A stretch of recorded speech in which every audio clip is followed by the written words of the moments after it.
نکلے تو اس طرح نکلے، آب کوثر سے دے غسل رضوان، آب کوثر سے دے غسل رضوان، اور فرشتے جنازہ اٹھائے، آب کوثر سے دے غسل رضوان، اور فرشتے جنازہ اٹھائے، پھول کھلنے لگے رحمتوں کے، پھول کھلنے لگے رحمتوں کے، دونوں عالم قرینے میں آئے، بے سہاروں کی تقدیر چمکی،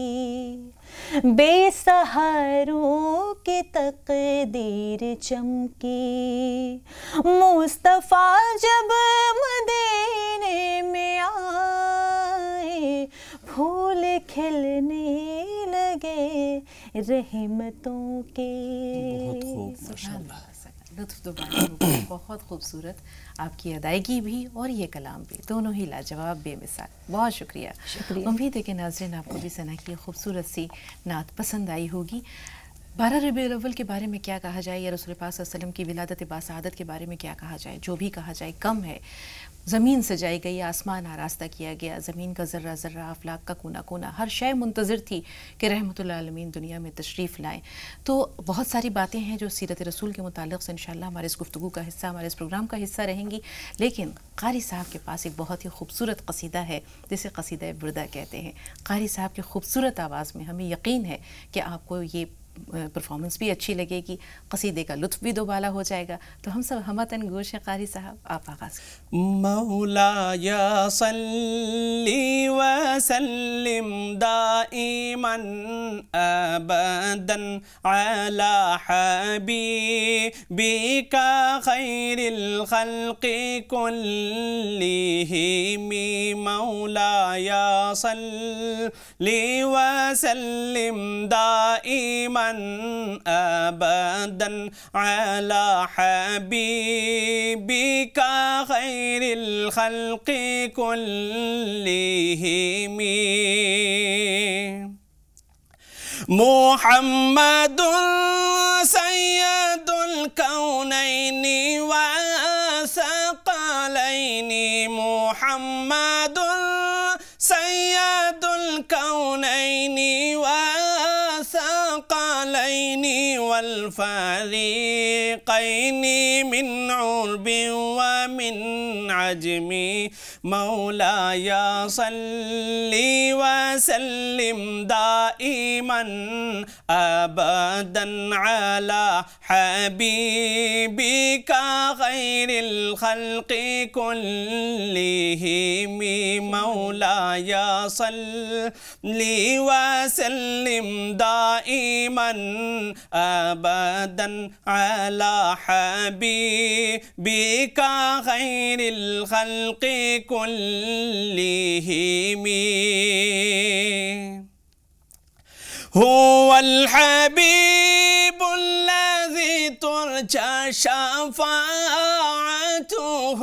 هو الحبیب الذی ترجى شفاعته، لكل حول من الأحوال مقتحم، مولایا صلی وسلم دائما ابدا علی حبیبک خیر الخلق کلہم، رسول اللہ حبیب اللہ امام المرسلین، رسول اللہ حبیب اللہ امام المرسلین، مولایا صلی وسلم دائما ابدا علی حبیبک خیر الخلق کلہم،